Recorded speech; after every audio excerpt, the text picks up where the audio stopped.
Bon matin, je vous souhaite la bienvenue à vous tous. J'espère que cette vidéo vous trouve en forme et en santé, autant que je le suis. OK. Aujourd'hui, on va parler d'argent, mais pas d'argent dans le sens investissement, placement, budget, tout ça, pas dans ce sens-là, mais plus au niveau personnel. C'est qui l'argent? Ça sert à quoi? Pourquoi c'est là et ça existe? C'est quoi le pouvoir qui est en arrière? C'est quoi notre relation avec l'argent, nos croyances face à ça? Nos émotions face à ça, etc., etc. J'ai facilement 6 heures de contenu. Je vais donner plus ou moins 30 minutes à peu près. À un moment donné, je vais reprendre ces différents contenus-là en détail, mais pour aujourd'hui, ça va être un 30 minutes maximum, donc soyez rassurés. Mais pour commencer, je vous présenterai une petite vidéo cute avec François Morancy et les enfants. Donc, qu'est-ce qu'un enfant perçoit, conçoit ou croit que c'est de l'argent? Euh, c'est Desjardins qui est commanditaire, c'est pas pour promouvoir Desjardins, bien entendu, c'est juste pour le côté cute de la chose, tout simplement. Donc, c'est parti, je vous présente ça dans quelques secondes. Si loin de l'autre, hein? Tu sais pourquoi? À cause de la COVID. Ça n'existait pas dans le temps, hein, Antoine, quand on était jeune, la COVID. Hein, dans nos belles années, tu t'en rappelles? J'étais pas né. Fait que là, à cause de moi, tu manques l'école. Ça me dérange pas. Ça te dérange pas? Tu as déjà des bonnes notes? OK. Est-ce que tu aimerais mieux être à l'école? Oui. Oui. Je vais te parler d'argent, Antoine. Ouais? OK. Tu sais quoi de l'argent? Bah ouais. C'est quoi de l'argent? C'est des petits billets de souvent coloriés en vert. C'est quoi de l'argent? Mais l'argent, c'est de l'art? De l'or? OK. Combien d'or ils t'ont coûté, tes souliers? Une pépite? Un cube? Un sac d'or? 20 20 à peu près. Tu sais quoi de l'argent? Ah oui, je sais c'est quoi de l'argent. J'ai 303 et 7 cents et j'ai 100 dans mon portefeuille. Tu as 303 et 7 cents dans ton compte. Ben, je les ai pas encore comptés, mais je pense que j'en ai 130. 130. Puis tu traînes ça à tous les jours, 130 piastres dans tes poches. Pas dans les poches, dans ma valise. Ah, OK. Parce que j'ai une mallette d'argent. Tu as une mallette d'argent, Ah ouais. comme d'un film. Quand ils sortent là, avec une mallette, avec une menotte attachée pour pas la perdre, tu as une mallette de cash. On enchaîne. Qui fait ça? Ça sort de où, l'argent? Qui l'a fait, l'argent? Je crois que c'est Alphonse Desjardins. C'est Alphonse qui fait l'argent Ouais. dans son sous-sol. Il y a genre une presse, puis il fait l'argent, puis ça sort. Puis... Je te donne des expressions qui ont rapport à l'argent. Tu me dis ce que ça veut dire. Ouais. Si tu l'as pas, c'est pas grave. OK? OK. Mettons que ta mère a dit, hey, me dire, là, l'argent, ça pousse pas dans les arbres. Qu'est-ce que je dirais? Ouais. Que c'est bizarre. Moi, ça veut dire que l'argent, ça pousse pas dans les arbres. Mais y a-tu un deuxième sens à l'expression? Non. Les expressions, ça n'a pas toujours un deuxième sens. Des fois, c'est juste... Ouais. Ça veut dire qu'on peut avoir de l'argent si on fait rien. Très bonne réponse. Qu'est-ce que ça veut dire, un voisin gonflable? Ça veut dire que c'est un voisin gros. Un voisin émotionnel. Il gonfle d'émotion. Qu'est-ce que ça veut dire? Jeter l'argent par les fenêtres. Ça veut dire que tu jettes l'argent par les fenêtres. Encore une fois, il n'y a pas de deuxième sens. T'as-tu déjà fait ça, toi, jeter l'argent par les fenêtres? Non. Non. Faut pas que tu le fasses, surtout si t'as un voisin gonflable. L'argent, ça s'apprend. Et la Caisse scolaire est là pour ça, en vous offrant une foule de conseils et d'activités à faire avec votre enfant. Est-ce que tu as, en terminant, des gens que tu veux saluer à la caméra? Allô? Il n'y a personne que tu veux saluer?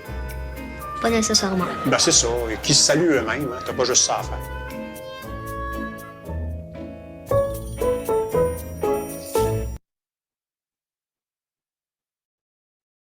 J'espère que vous avez trouvé cette petite vidéo drôle ou originale. Moi, je l'ai trouvé bien drôle de voir ce qu'un enfant pense. Mais vous savez que même en tant qu'adulte, on reste souvent enfant face à l'argent parce qu'on n'a pas appris c'était quoi vraiment.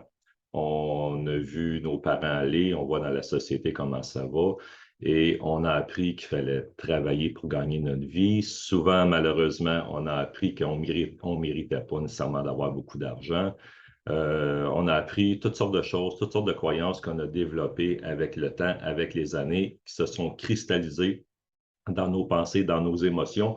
Et vous savez comme moi que ce qui donne un sens à la réalité, ce qui donne une teinte à la réalité, c'est nos émotions souvent. On a beau avoir l'intellectuel, penser telle chose, mais les émotions vont apporter la couleur, la profondeur, les différentes choses, et c'est ça qui détermine, c'est l'émotionnel qui détermine notre réalité. Vous prenez deux personnes sur le même coin de rue en même temps, à la même date, à la même heure, les deux personnes n'auront pas la même expérience, ne vivront pas la même chose. Une personne va être heureuse parce qu'il s'est passé quelque chose de fantastique dans sa vie. L'autre personne va peut-être être très malheureuse parce qu'il vient de se passer un drame dans sa vie. Si on rajoute une troisième personne, ben, peut-être qu'il ne se passe rien de particulier. Okay? Donc, il n'y aura pas d'attachement d'émotion. C'est un petit peu le même principe avec l'argent.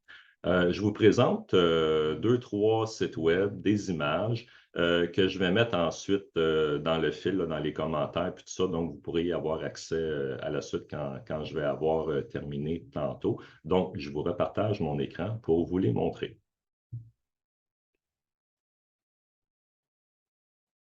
Donc, on a vu la vidéo. J'ai une amie qui m'a parlé de ce site-là que je ne connaissais pas. Donc, merci beaucoup à cette personne-là. Puis, je vais en reparler un autre tantôt, à un moment donné, mais c'est tout à toi, ça. Beaucoup de gens pensent qu'ils n'ont pas droit à l'abondance, à l'argent, puis tout ça. Pourtant, tout le monde y a droit. En fait, c'est même pas un droit, c'est juste une façon d'être. C'est juste une possibilité d'avoir tout ça. On va rentrer là-dedans un petit peu plus tard, mais pourquoi qu'on ne l'a pas si on y a droit dans ce cas-là? J'ai aussi fait une petite recherche sur l'argent. Bon, je ne passerai pas à travers tout ça. Mais si parfois, ça vous tente de faire une petite recherche sur Google sur l'argent, c'est très simple. Et là, vous allez voir dans chacun des détails. Je ne les passerai pas maintenant avec vous, ça va être vraiment trop long. Mais donnez-vous la peine, selon le cas, d'aller regarder un peu. C'est quoi l'argent? C'est quoi le concept? Qu'est-ce qu'on pense de ça? D'où ça vient? OK? Je suis allé aussi sur le site de la Banque du Canada, bien entendu, dans lequel il y a beaucoup d'informations, bien entendu. On peut ne pas aimer les banques, être contre les banques, dire qu'ils font de l'argent sur notre dos, puis tout ça. Puis, bon, oui, c'est vrai, effectivement, c'est vrai. OK. Mais la chose sur laquelle je voulais attirer votre attention, c'est l'argent. Là, je ne sais pas si vous allez bien voir, vu que mon écran est partagé, mais je vais le faire par la suite, un 5 et un 20 Je vais vous revenir là-dessus, ce ne sera pas très long. Combien coûte un billet de banque? Je n'ai pas trouvé nécessairement combien de billets de banque sont imprimés dans une année, OK? Mais j'ai trouvé combien ça coûte imprimer des billets de banque. C'est quand même intéressant. Produire un billet de banque coûte 27 cents, le distribuer coûte 15 cents, donc 42 cents au total. Donc, un billet de 10 a une durée de vie moyenne d'à peu près 7 ans. OK, grosso modo.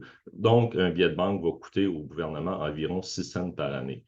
Donc, vous venez de comprendre que le billet de 5 de 100 de 20 peu importe, ne vaut pas pleinement le montant parce qu'il y a un coût, il y a un frais rattaché à ça.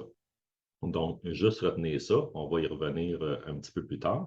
Et je vais vous mettre un site aussi si jamais vous voulez vous tester parce qu'il y a des personnalités reliées à l'argent. Il y a des dépensiers, il y a des économes, il y a des gens qui vont accumuler. Il y a des gens que ça brûle dans leurs mains. Il y a des gens pour qui l'argent, c'est sacré. Il y en a d'autres pour qui ça n'a rien à voir. Donc, on va parler un petit peu de tout ça en même temps. Mais si ça vous tente de faire un petit test pour vous-même, je vais vous mettre le site tantôt, comme je vous dis. Ça peut être intéressant pour vous de peut-être faire ce petit test-là pour vous aider à mieux vous connaître, vous comprendre peut-être, ou peut-être que vous savez, peut-être que vous vous connaissez déjà, bien entendu. Ce que je vais vous parler un petit peu aujourd'hui est un résumé des formations que j'ai suivies, Montréal, Los Angeles, un peu partout, les conférences que j'ai écoutées, les livres que j'ai lus, bien entendu, et l'expérience de vie aussi, comme telle. Je vous présente, là, je pense que vous allez les voir, le 5 et le 20 OK? Je vais revenir à la partie relationnelle par la suite. OK? Donc, on a les deux billets de banque qu'on voit plus ou moins bien. OK? Lequel des deux vous allez choisir? Je m'excuse là pour le détail. Lequel des deux vous allez choisir? Allez-vous y aller par la couleur ou par le chiffre qui est écrit dessus? OK? Donc, je vous pose la question, vous pourrez me répondre tantôt. Pourquoi vous choisiriez un plus que l'autre? C'est quoi qui va déterminer votre choix entre les deux? OK? Aussi, si je prends un billet de banque, que je prends comme ça, vous avez sûrement vu ça, entendu parler de ça. Est-ce qu'il perd sa valeur? Non. Il vaut toujours 20. OK? Il ne vaut pas ça en réalité, mais on a décidé, si on veut un consensus qui dit que c'est ça que ça vaut. OK? Si on le déchire, OK? Vous arrivez au magasin, puis vous avez un 20 déchiré, donc 10 Est-ce que le caissier, la caissière va le prendre? Probablement que non, bien entendu. Mais si vous reprenez les deux morceaux, vous les collez avec du papier collant, probablement que la personne à la caisse va l'accepter. OK? Donc, je pense que, ou peut-être qu'on comprend quelque chose ici maintenant. OK? La valeur qui est attribuée au billet, OK? C'est pas tant la couleur, bien entendu. C'est vrai qu'on fait souvent des choix pour la couleur, que ce soit une robe, un vêtement, un pantalon, une voiture. Combien de chicanes de couple à cause de la couleur de la voiture? OK? On ne rentre pas là-dedans, mais c'est commun, bien entendu. OK? C'est sûr que vous allez choisir le 20 le billet vert. Parce qu'il est plus beau? Non. Parce qu'on y a attribué plus de valeur. Mais est-ce qu'il y a vraiment plus de valeur? Non. Les deux coûtent le même prix de fabrication. Les deux coûtent 6 cents par année à peu près au gouvernement. OK? Parce qu'il y a une moyenne de durée d'à peu près entre 5 et 10 ans, on va dire. OK? Donc, pourquoi lui vaut plus cher que lui dans ce cas-là? Pourquoi vous préférez avoir lui plutôt que lui? Ben, c'est simple, c'est qu'il y en a moins d'imprimés. Il y a plus de ceux-là d'imprimés, moins de ceux-là d'imprimés. Donc, la rareté génère la valeur, si on veut. Okay? Tout simplement. Je pense que vous comprenez déjà ce principe-là. Je vous je vous repartage mon écran, je vous représente un livre. OK? Je vais parler un petit peu du contenu de ce livre-là sans trop, mais je vous le présente quand même pour que vous sachiez que ce livre-là existe. OK? Il y a l'argent. OK? C'est un livre qui parle d'argent, qui parle de ce qui s'est passé avant et après la Deuxième Guerre mondiale, toutes les incorporations, le contrôle à travers tout ça. C'est un livre bien intéressant à lire. OK? C'est un recueil, c'est vraiment intéressant à lire. Ça donne beaucoup d'informations. Alors, je vous le présente comme ça. Bien entendu, peut-être qu'un jour, vous allez avoir une pile d'argent pour vous, si c'est concevable pour vous. Et je vous offre aussi, bien entendu, un chèque de 5 millions de dollars. OK? Ce chèque-là, si je vous le donnais personnellement, je ne sais pas comment vous réagiriez. C'est sûr qu'on n'est pas en conférence, je n'ai pas le feeling, je ne vous vois pas. Je n'ai pas le sens, là, bien entendu. Mais si on était dans une conférence, ça serait peut-être intéressant. Seriez-vous capable d'accepter ce chèque-là vraiment? On serait comme, oh non, pas pour moi, non, je ne veux pas ça. Oh non, je ne mérite pas ça. D'autres, ça serait, oui, je le prends tout de suite. OK? Tout dépendant de notre personnalité, tout dépendant de l'estime de soi. OK? Donc, je viens de dire un mot magique ici. Estime de soi, excusez-moi, il est encore de bonne heure et je n'ai pas fini de prendre mon café.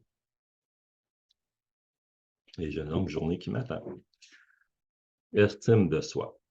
Est-ce que ça se pourrait que le montant d'argent, la quantité d'argent qui passe dans notre vie est relié beaucoup à l'estime de soi, au concept qu'on a de nous-mêmes, sans creuser dans le sujet, parce qu'on pourrait en parler pendant des heures et des heures et des heures, mais est-ce que ça se peut que ce soit relié à ça? C'est à vous de répondre. Si vous voulez laisser des commentaires tantôt, vous laisserez tous vos commentaires. Ça va me faire plaisir de les lire et possiblement d'y répondre. OK? Ça dépend combien il va en avoir. OK? Je prends moi comme exemple, bien entendu. Généralement, quand je vais prendre des exemples, je vais parler de moi. Pas pour parler de moi, c'est pas ça le but du tout. C'est que généralement, je m'implique. OK? Donc, si je dis quelque chose à quelqu'un de faire quelque chose, ben, je m'assure que je m'implique, que je le fais moi-même. Je ne donne pas quelque chose à faire à quelqu'un que je ne ferais pas moi-même dans ce sens-là. J'ai démarré une compagnie au début des années 2000. En fait, la journée de ma fête, je me suis parti d'une compagnie pour me faire un cadeau pendant une vingtaine d'années. Et j'ai réalisé, quand vous avez une entreprise, ce n'est pas une paye qui rentre aux 2 semaines. Donc, un concept complètement différent. Le temps ne devient plus nécessairement de l'argent. OK? En passant, parenthèse rapide, est-ce que le temps, c'est de l'argent? Oui ou non? Réfléchissez à ça. Le temps, c'est le temps. l'argent, c'est l'argent, mais dans certains contextes, oui, c'est amalgamé, ça peut venir ensemble, mais ce n'est pas toujours vrai que le temps, c'est l'argent. Réfléchissez à ça. OK? Ceux qui sont payés au travail, ceux qui sont payés au produit final, au résultat. OK? Ceux qui fonctionnent en mode résultat. Je pourrais donner plusieurs exemples, bien entendu, et ceux qui ont des jobs à l'heure, comme on dit aussi. Là, le temps devient de l'argent. OK?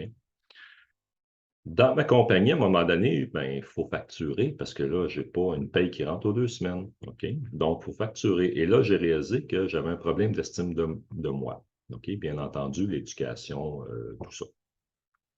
Et j'ai réalisé que j'avais de la difficulté à facturer certains montants parce que je disais, ben, c'est trop cher, ils ne m'aimeront plus, ils ne voudront pas être mon ami, ils ne voudront pas faire affaire avec moi, toutes sortes d'affaires qui m'ont passé par la tête. Jusqu'à temps que je me réveille à un moment donné, que je me donne un coup de pied, puis je dis, non, Michel, ça va faire. Tu es en affaires, faire de l'argent, tu fais de l'argent, puis ça finit là. S'ils ne sont pas contents, ils iront ailleurs. Donc, bien entendu, j'ai facturé, j'ai lu des livres, j'ai parlé à des gens. Puis, j'ai tenu mon bout, comme on dit, bien entendu, parce que j'offrais une certaine qualité de service, on peut dire ça, un certain travail qui valait un certain montant. Et moi, j'ai dû m'adapter à ça. C'est un travail que j'ai dû faire, mais je l'ai fait, puis ça a donné ce que ça a donné, et je ne rentre pas là-dedans pour l'instant. Est-ce que pour vous, l'argent, c'est spirituel? OK? Quand je tourne la tête, c'est parce que je regarde un petit peu mes notes, parce que comme je vous dis, j'ai vraiment beaucoup de contenu. Et en une demi-heure, je ne peux pas donner tout ce contenu-là en une demi-heure, bien entendu, mais je voudrais vous donner le mieux possible pour le temps que j'ai actuellement. C'est quoi l'origine de l'argent pour vous? OK? C'est quoi votre blueprint là-dessus? C'est quoi votre identité face à l'argent, vos émotions, votre relation à l'argent? OK? On sait qu'au niveau de l'argent, il y a un pouvoir en arrière. On sait que l'argent, c'est un moyen d'échange. On sait que l'argent est là pour traiter des choses. Il y a eu une époque où on fonctionnait en troc et ça devenait difficile d'évaluer la valeur de quelque chose selon l'offre et la demande et la rareté. Donc, depuis des milliers d'années, l'argent existe, bien entendu, et c'est devenu le moyen d'échange courant. La contrepartie de ça, c'est qu'on y a ajouté des valeurs. On a ajouté certaines valeurs de dire, ben si toi, tu es comme ça ou tu as tel travail, tu vaux moins parce que tu fais moins d'argent. Par contre, si tu es ça, tu es comme ça ou tu deviens ça, ben là, tu vaux plus, c'est une personne plus importante parce que tu fais plus d'argent. Okay? On a vraiment, excusez-moi, on a vraiment joué là-dessus. Et c'est ce qui fait aujourd'hui qu'on a des emplois qui sont rémunérés jusqu'à un certain taux et on va s'attribuer une valeur par rapport à notre travail, puis tout ça, par rapport à ce qu'on est, par rapport à ce qu'on fait. Il y en a pour qui l'argent, c'est très spirituel, même tabou. Il y en a pour qui l'argent, c'est mal. D'avoir de l'argent, c'est mal, c'est pas correct. Il y a toutes sortes de contextes religieux qui nous ont influencés là-dessus. Et il y a des gens qui ont cru que d'avoir beaucoup d'argent, c'est pas correct. D'autres, ça l'a pas dérangé. Ça n'a pas rapport, correct, pas correct. OK? C'est vraiment une question de croyance et de perception. OK? Tout le monde a droit à l'abondance, tout le monde a droit d'avoir l'argent nécessaire. Si on était dans un contexte parfait, un monde parfait, une société relativement parfaite, je pense que tout le monde aurait ce qu'il a besoin pour vivre. Tout le monde aurait amplement l'argent qu'il a besoin pour vivre. Le système serait complètement différent. On est dans un système qui cherche à prendre au lieu d'être dans un système qui cherche à donner. OK? Dans ce sens-là. Donc, c'est quoi votre concept de l'argent? Êtes-vous une personne qui mérite d'avoir de l'argent? Juste un petit peu pour les besoins, parce que sinon, c'est pas correct le luxe. OK? C'est pas correct le luxe. OK? Est-ce qu'il y en a d'autres pour qui c'est bien correct de vivre le luxe puis de vivre la vie full, à fond? OK? C'est quoi votre croyance là-dessus? Et d'où vient votre croyance là-dessus? Comment vous avez arrivé, peu importe le contexte, l'éducation, la religion, peu importe, comment êtes-vous arrivé à cette croyance-là sur l'argent? C'est quoi votre système de valeurs à vous? Pourquoi est-ce que vous croyez que vous pouvez avoir ou ne vous pouvez pas avoir? C'est des questions que je pose pour faire réfléchir, parce que tout le monde y a droit à l'argent. Tout le monde mérite d'avoir amplement pour vivre et de pouvoir réaliser sa vie. Je prends le contexte. Dans une vidéo précédente, en fait, je l'ai posé une question.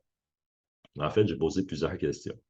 Une des questions que j'ai posées, c'est si du jour au lendemain, votre carte de débit devenait magique. Donc, il y a toujours de l'argent, tout le temps, tout le temps, tout le temps, peu importe ce que vous faites, peu importe ce que vous achetez. Donc, vous n'avez plus besoin de gagner votre vie. Qu'est-ce que vous allez faire de votre vie? Ah non, non, c'est trop, ben non, ça n'a pas de sens. C'est pas juste pour les autres, pour ceux qui n'ont pas d'argent. C'est pas correct. Non, moi, j'ai pas le droit d'avoir ça, de faire ça parce que les autres l'ont pas. Est-ce que c'est votre pensée? Est-ce que vous fonctionnez comme ça? Est-ce que c'est plutôt, non, j'ai tout ça, j'ai de l'argent, donc je vais investir ma vie dans une façon, je vais redonner au suivant, peu importe ce que vous pensez, dans le but de vivre bien, dans le but, est-ce que vous allez faire des voyages, vous acheter une plus belle maison, qu'est-ce que vous allez faire avec ça? OK? Je vous donne un chèque de 5 millions de dollars. OK? Qu'est-ce que vous faites avec? OK? Vous n'avez plus besoin de gagner votre vie. Vous avez juste à vivre votre vie. C'est sûr qu'on est conditionné depuis la Deuxième Guerre mondiale avec les incorporations, avec l'inflation qui a commencé, avec les taxes, les impôts, avec tout ce système-là qui a été mis beaucoup en branle après la Deuxième Guerre mondiale, de fonctionner dans un cadre comme ça. On travaille, on fait un travail pendant tant de temps, on est rémunéré jusqu'à un certain point. Il y a les impôts, il y a ci, il y a ça. Puis là, nous, ben, c'est ce que je mérite. Et à un moment donné, à force de toujours travailler au même endroit, on devient le produit, en fait, le résultat de notre travail. On s'identifie tellement qu'on devient ça. Mais imaginez que vous êtes dans un contexte que vous n'avez pas besoin de travailler. Okay? Ce n'est pas nécessaire. Vous travaillez parce que vous voulez bien travailler, vous voulez bien vous impliquer dans la société et faire quelque chose dans la société, on va dire. Okay? Apporter votre apport. Je pense que le concept serait complètement différent. Je pense que chaque personne vivrait différemment. Beaucoup de gens déménageraient, beaucoup de gens changeraient de lieu, beaucoup de gens se redécouvriraient, dire oh non, moi, c'est vraiment ça que j'aime. Oh non, moi, c'est ça que je veux vraiment faire, c'est ça que je veux vraiment être. Et là, j'ai plus l'empêchement financier, j'ai vraiment les moyens d'être ce que je veux être, de faire ce que je veux faire ou d'avoir ce que je veux avoir. C'est une question d'être au début. Selon ce qu'on est, on fait, on devient, puis on a aussi jusqu'à un certain point. Okay? C'est quand même des questions particulières qu'on se pose et malheureusement, beaucoup de gens ne savent pas comment répondre à ces questions-là parce que la majorité des gens sont conditionnés à un travail, sont conditionnés à recevoir un montant d'argent, une certaine fréquence pour un temps, pour du temps qui échange pour de l'argent. Okay? Ça, c'est un concept largement répandu et la majorité des gens vivent comme ça. Okay? Je ne vais pas plus loin que ça là-dedans. Vous savez qu'il y a des types financiers aussi. Je vous dirais, peu importe vos croyances sur l'argent, peu importe si vous pensez que c'est spirituel, pas spirituel, c'est quoi qui est en arrière de ça, correct, pas correct. OK, on pourrait en parler longtemps. Mais vous, émotionnellement, l'argent, c'est quoi? OK? Est-ce que quand vous avez de l'argent, vous la dépensez tout de suite? C'est tellement pas correct d'en avoir qu'elle ne peut pas rester, il faut vous la dépenser. Est-ce que aussi peut-être vous la dépensez, pas parce que c'est pas correct d'en avoir, mais parce que on veut tellement vivre, on veut tellement se réaliser, on veut tellement avoir la sensation d'être vivant qu'on va chercher des sensations. Et une façon d'aller chercher des sensations, c'est de dépenser de l'argent. Moi, c'est de faire des montagnes russes, mais il y en a d'autres, c'est de dépenser de l'argent, du linge, du resto, name it, n'importe quoi. Il y a toujours une façon, un moyen qui fait qu'on se sent vivant quand on fait ça. Okay? Donc, c'est quoi votre attachement à l'argent? Je vous pose des questions. Okay? On a juste une demi-heure, donc je suis assez bref là-dessus, mais est-ce que vous êtes une personne dite dépensière? Ce qu'on va dire des fois un spender ou une spender. Est-ce que vous êtes une personne dépensière? Est-ce que vous êtes un saver ou un ou une économe? Est-ce que vous êtes une personne économe? C'est bien d'économiser, mais est-ce que vous allez vous empêcher de vivre pour économiser? Ça, c'est une autre question. Ça, c'est une autre chose. Okay? Est-ce que vous êtes une personne qui dépense, oui, pour des belles choses, mais pas trop en même temps? Je prends un exemple. OK? Moi, je ne suis pas un gars qui dépense pour rien. OK? J'ai une certaine intelligence financière, on va dire ça comme ça. OK? Je n'ai pas de mérite, je l'ai naturel, tout simplement. OK? Oui, je dépense de l'argent, j'en dépense beaucoup même, mais pour des choses significatives pour moi. Mais je ne dépenserai pas pour rien. Encore là, pour rien, ça dépend pour qui. OK? Pendant des années, je suis toujours allé au même petit café à Montréal pendant des années. Je ne sais pas combien de milliers de dollars j'ai dépensé là, dans ce petit café-là. Mais pour moi, c'était mon lieu secret, cet endroit-là. J'avais beau y aller 2, 3 fois par semaine, c'était mon lieu où je me retrouvais, c'était mon ground. OK? C'était mon endroit à moi. Pour moi, ce n'était pas une dépense inutile. Je me retrouvais et je me recentrais à cet endroit-là. Pour d'autres, ce serait complètement inutile. Pour d'autres personnes, c'est d'aller se faire les ongles. OK? Pour moi, ce n'est pas une dépense, je pourrais dire d'une certaine façon, sans insulter personne, c'est une dépense un peu inutile, faire les ongles. OK? Parce que ça ne reste pas 2 semaines après, il faut les enlever, il faut les refaire. Puis tout ça, OK? Donc, c'est vraiment personnel à chacun. OK? Si moi, je veux m'acheter un système de son, OK, bien, je vais mettre beaucoup d'argent là-dessus parce que je connais un petit peu la technologie. Puis, si je m'achète un ampli, il va être de qualité, je vous le garantis. OK? Ça ne me dérange pas de prendre un montant d'argent que peut-être même ma femme va trouver exagéré, mais pour moi, ça, c'est important. Par contre, si je prends ma femme comme exemple, pour elle, tel type de dépense, c'est vraiment important. Elle, ce qui l'intéresse, je ne veux pas donner des détails là, en ligne comme ça, mais c'est ça, ça, ça. Il y a des aspects de ça que je trouve futiles, inutiles, mais pour elle, c'est vraiment important. Puis là, c'est de s'entendre là-dessus, bien entendu. Donc, c'est quoi la valeur ou le jugement de valeur que vous allez attribuer face à l'argent? C'est quoi votre concept? C'est quoi votre pensée là-dessus? OK? Je prends une petite pause 1 minute. Je vous reviens tout de suite. Ce ne sera pas très, très long. OK? C'est bon? Merci de votre patience. OK. Je vous partage un petit document rapidement. Je vais peut-être le mettre sur mon site web, puis vous pourrez le télécharger au besoin. Il est en anglais, malheureusement. J'espère que vous lisez l'anglais. Mais c'est juste pour parler du processus. OK? Je vous montre ça tout de suite.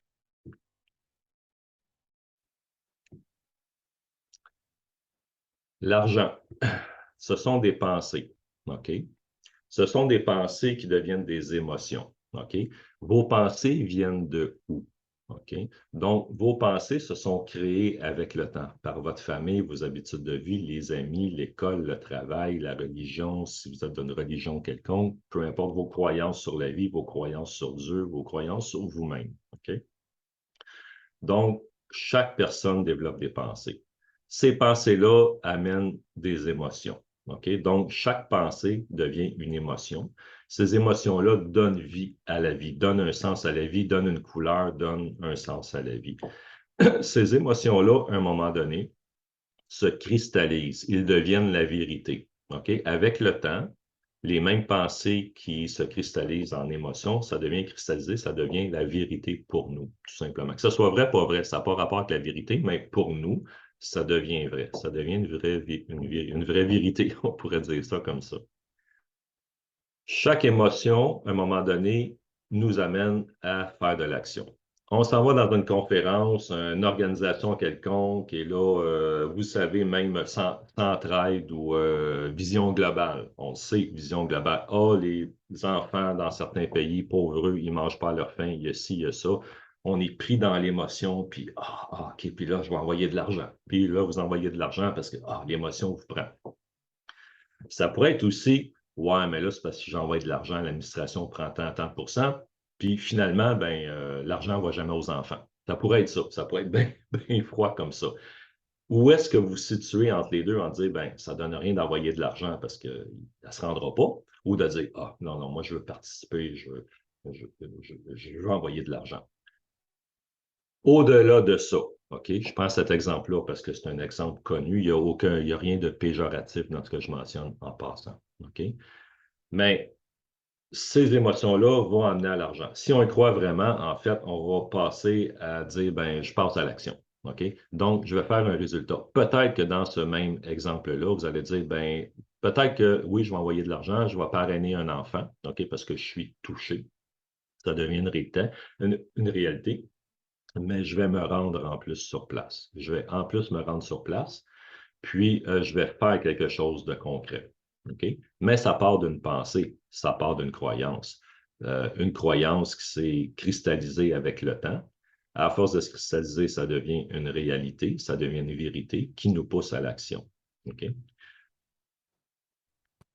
Vous savez, il y a le phénomène, moi, je perds toujours de l'argent. Moi, j'ai toujours de l'argent qui rentre. Moi, c'est drôle, je fais des grosses payes. Je ne parle pas de moi là, actuellement en passant, là, je ne parle pas de moi. OK? C'est un exemple que je donne. En fait, je pourrais parler de quelqu'un sans nommer la personne. J'ai connu une personne qui fait 200 000 à 300 000 par année, mais qui est toujours très, très, très endettée. OK? C'est une personne qui est dans l'immobilier en passant. OK? Et cette personne-là est toujours endettée. J'ai connu des gens qui font 40 000 par année, puis qui font 2-3 voyages par année parce qu'ils s'arrangent pour pas que ça leur coûte trop cher pour vivre. Où est-ce qu'elle se situe la balance là-dedans pour vous? OK? Qu'est-ce qui fait qu'une personne qui fait moins d'argent va vivre mieux, va avoir une vie plus belle, plus agréable qu'une personne, selon le cas, qui fait beaucoup d'argent, mais qui n'a jamais une scène finalement? OK? Il y a quelque chose à aller chercher là. Je serais vraiment intéressé d'entendre vos commentaires. Malheureusement, c'est un à plusieurs. Là, on n'est pas dans la relation. Vous pouvez pas je ne peux pas prendre vos questions directement comme ça, mais ça va venir. OK? Ça va venir parce que je trouve ça bizarre. Par une caméra, je ne sais même pas qui m'écoute, qui m'entend, puis comment vous percevez ça. Ça fait vraiment bizarre. Mais comment vous percevez ça? Est-ce que vous, personnellement, l'argent, c'est correct, c'est pas correct? Est-ce que vous nous posez la question pourquoi est-ce que vous n'avez jamais d'argent ou qu'il n'y en a jamais assez? Est-ce que vous posez la question j'ai toujours beaucoup d'argent qui rentre, il n'y a jamais de problème avec ça? C'est quoi votre croyance? Est-ce que vous êtes une personne qui, pour vous, vous méritez d'en avoir de l'argent? Et si vous méritez, vous avez le droit d'avoir de l'argent, bien, combien vous avez le droit d'avoir de l'argent? Pour certaines personnes, beaucoup d'argent, ça peut être 50 000 par année. Pour d'autres personnes, c'est 100 000 par année. Pour d'autres, c'est 15 millions par année. Okay? C'est une question de concept, c'est une question de valeur qu'on va attribuer, c'est une question de perception de soi puis de valeur qu'on s'attribue, okay? D'estime de soi aussi, généralement. J'ai connu des gens très, très talentueux, talentueuses, qui sont toujours sur le chômage.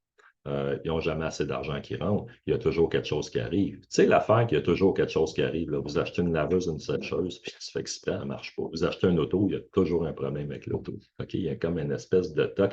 Je vais prendre le terme karma. Là. Il y a toujours comme une espèce de retour. Il y a toujours quelque chose qui fait que dans votre vie, cette affaire-là, ça ne marche pas. Vous faites telle chose, vous savez, ça là-dessus, ça ne marche pas. Vous tombez toujours sur la même personne. Vous tombez toujours sur tel type d'emploi, tel type de personne, tel type de problème. Okay? Il y a comme quelque chose dans votre vie qui vient toujours vous chercher. Okay? C'est clair qu'il y a une pensée reliée à ça. C'est clair qu'il y a une émotion puis qu'il y a une croyance reliée à ça. Okay? On n'a pas le temps, malheureusement, de parler aujourd'hui de comment aller chercher cette croyance-là, puis comment la défaire. OK? Ça serait peut-être un sujet intéressant éventuellement à parler. Comment aller chercher ça, défaire ça, pour changer le cours de notre vie un peu. OK? Mais je vous pose la question. C'est qui l'argent pour vous? C'est quoi votre relation avec l'argent? Est-ce que vous respectez l'argent? Est-ce que l'argent, c'est un torchon, c'est un déchet? Est-ce que pour vous, c'est sale? OK? Et là, ben, c'est tellement sale l'argent, c'est tellement pas correct d'en avoir parce qu'en plus, c'est tellement pas juste que vous en ayez quand il y a plein de monde qui n'en ont pas. Donc, vous arrangez pour en avoir dans votre vie inconsciemment. Soit vous allez la dépenser quand elle rentre, vous la dépenser, ou vous arrangez pour pas que ça rentre. C'est un des deux. C'est soit que vous bloquez le stream of income, c'est soit que, imaginez, là, vous êtes en haut de la montagne, et là, il y a un beau ruisseau qui descend avec plein d'eau qui coule. OK? Et là, vous arrivez avec votre petite chaudière. OK? Je n'ai pas de vidéo là, pour le montrer, malheureusement, mais vous arrivez avec votre petite chaudière. OK? Ou imaginez même un arc-en-ciel. OK? Là, je sais, ça fait enfant, mais imaginez l'arc-en-ciel avec les petits calinours à chaque bout. Là. OK? Puis là, il y a des pépites d'or au bout de l'arc-en-ciel. OK? Bon. Puis là, vous vous promenez avec votre chaudière. Puis, est-ce que vous allez ramasser les pépites d'or? Mais, Colin, c'est pas correct, vous allez le dépenser tout de suite parce que c'est pas correct d'en avoir. Ou vous ne ramasserez pas les pépites d'or parce que vous n'avez pas le droit d'en avoir. posez-vous la question. OK? C'est important de se poser ces questions-là. Parfois aussi, c'est qu'on n'a pas la formation nécessaire. Beaucoup de gens pourraient avoir des meilleures vies, être plus prospères, mais il faut aller chercher la formation nécessaire. Il faut aller chercher le travail nécessaire qui va donner ça aussi. Est-ce qu'on le veut? Est-ce qu'on le mérite? Parfois, c'est juste que les gens ne veulent pas avoir de l'argent, ne veulent pas avoir cette responsabilité-là. C'est qui pour vous? C'est quoi pour vous l'argent? C'est quoi votre relation? Est-ce que vous respectez l'argent?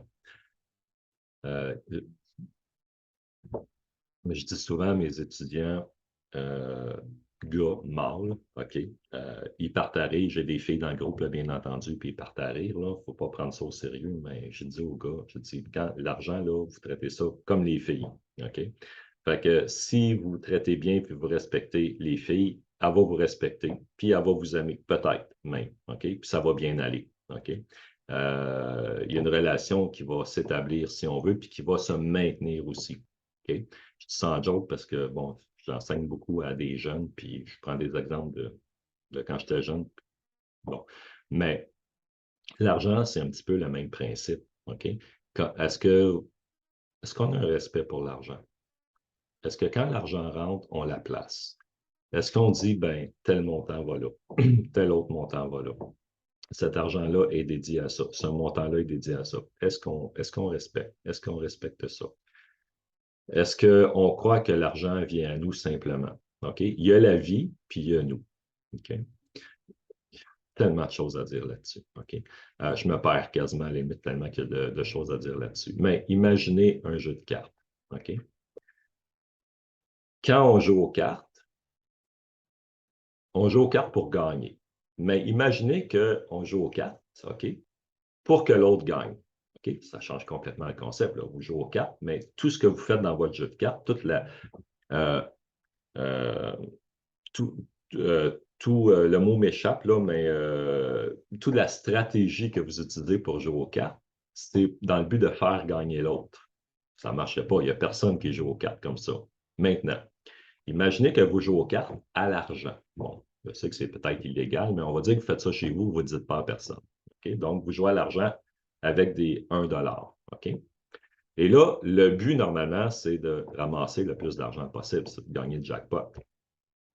Mais là, votre but, c'est de jouer pour que l'autre gagne, pour que l'autre ramasse le jackpot. C'est un concept complètement différent. Faites juste vous l'imaginer. Puis comment vous vous sentez avec ça? Quand vous dites, je fais le nécessaire pour que l'autre fasse beaucoup d'argent. Et vous savez, c'est très rattaché aux émotions. Hein? Quand on est obligé de payer quelque chose, ça vient nous chercher. On travaille pour l'argent, on vit pour ça, ça fait partie de nos vies.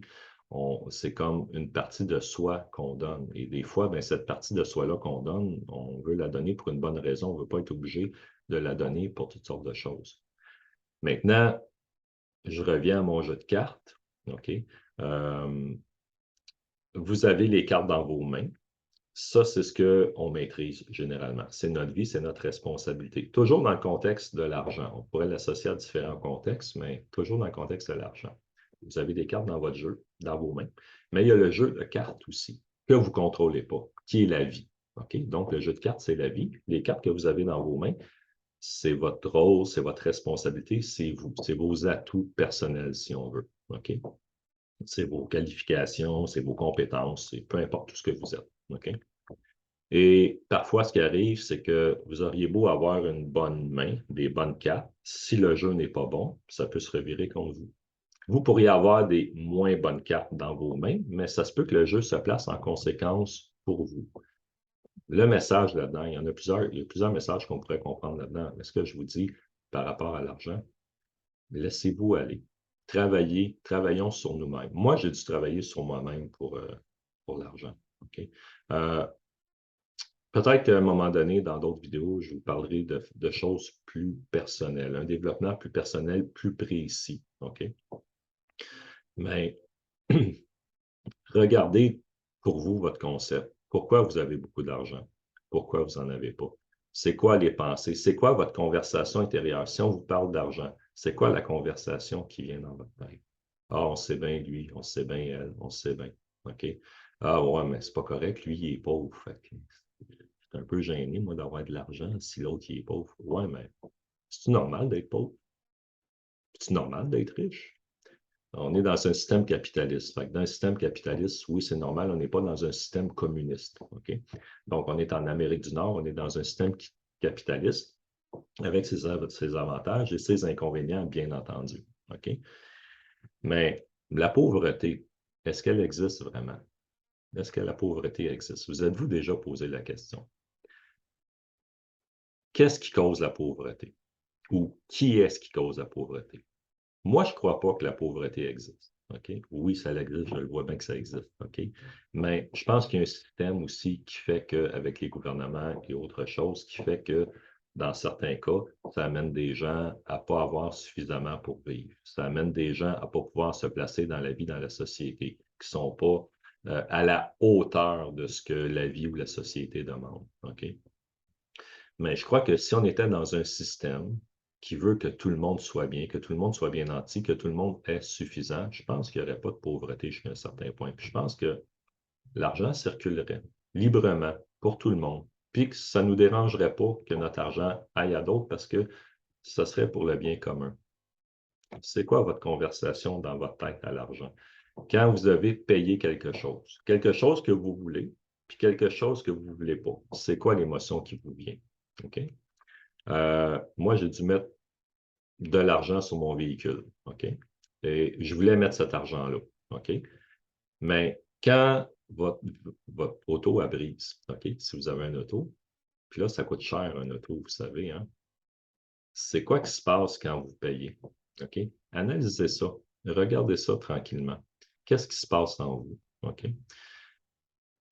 J'aimerais ça entendre vos questions. Clairement, j'aimerais ça entendre vos questions. J'aurais bien d'autres choses à dire. J'ai plein de choses dans mes notes que je ne pourrais pas vous parler aujourd'hui. J'espère que ce petit quelques 30 minutes plus ou moins a pu, je ne sais pas, éclairer sur des choses. Je suis allé un peu large, je n'ai pas été trop en détail, mais pensez à ça. C'est qui l'argent pour vous? Pas quoi. C'est qui l'argent pour vous? Comment vous la traitez? Qu'est-ce qu'elle signifie pour vous? Est-ce que vous l'aimez, l'argent? Est-ce que l'argent vous aime? Avez-vous le droit d'aimer l'argent? Est-ce que j'ai le droit d'en avoir? Est-ce que j'ai le droit de la dépenser? Je connais des gens qui ont beaucoup d'argent, on va dire qu'ils ont été chanceux ou chanceuses dans la vie, mais ils ne la dépensent pas, ils ne vivent pas. OK? Est-ce que vous êtes une personne qui va préférer accumuler par peur de manquer, par peur de perdre? À vous de répondre. Je connais des gens qui ont tellement d'argent, ils ont tellement peur d'en perdre qu'ils n'en dépensent pas. Puis on dirait que plus qu'ils en ont, plus qu'ils ont peur de la perdre. C'est un non-sens total. Okay? Et je connais des gens qui n'ont pas beaucoup, mais qui donnent, ils donnent, puis ils partagent. C'est quoi la logique entre les deux? C'est quoi qui se passe dans la tête de ces gens-là? Et souvent, on va se dire, ben moi, si j'avais un montant d'argent comme ça, je le donnerais, je le partagerais, je ferais ci, je fais ça. Alors, je vous mets un défi. Si vous avez déjà pensé de dire, ben moi, si j'avais tel montant d'argent, je ferais ça. Si un jour, vous avez ce montant-là vraiment en votre possession, je vous mets au défi, allez-vous accomplir le vœu? On fait tous des vœux dans notre vie. Allez-vous accomplir le vœu de dire, ben, il y a quelques années, j'ai pensé ça, j'ai dit ça, j'ai souhaité ça. Si j'avais, je ferais. Si vous l'avez maintenant, je vous donne un chèque de 5 millions de dollars. OK? Est-ce que vous allez le faire? OK? Est-ce que vous allez... Je vous partage mon écran 1 minute. OK? Je vous remets le chèque. OK? Donc, je vous donne ce beau petit chèque-là ici, à vous. Vous ne me devez rien. Moi, je suis multimillionnaire, fait que ça ne change rien pour moi. 5 millions, c'est des peanuts pour moi. OK? Donc, je vous donne ça. Qu'est-ce que vous faites avec maintenant? Voilà, je vous laisse là-dessus pour aujourd'hui. Vos questions sont bienvenues. Je ne sais pas si j'ai répondu à certaines questions. Et envoyez-moi vos questions, je vais y répondre. Puis, je vous souhaite une très, très belle journée, de belles vacances aussi, si ça vous concerne. Et on se reverra probablement début septembre. À bientôt.